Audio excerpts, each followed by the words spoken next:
Kids Storybooks. Subscribe. The Lion and the Mouse. Once upon a time, in the heart of the wild jungle, there lived a mighty lion named Leo. Leo was the king of the jungle, with a loud roar that could be heard for miles around. He was feared by all the animals, big and small. One sunny day, as Leo was taking a nap under a shady tree, a tiny mouse named Milo scurried by.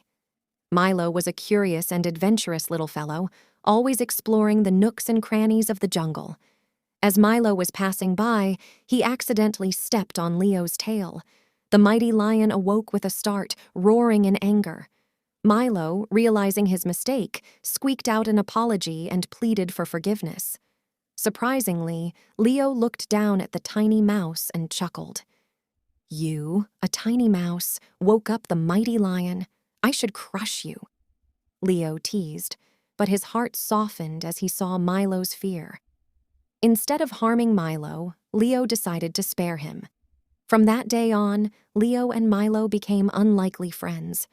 Leo discovered that even the smallest creatures could be valuable friends, and Milo learned that sometimes courage comes in the tiniest of packages. And so, in the heart of the wild jungle, a powerful lion and a tiny mouse taught everyone that friendship can bloom in the most unexpected places. The jungle was a happier and more harmonious place because of Leo and Milo's unlikely friendship.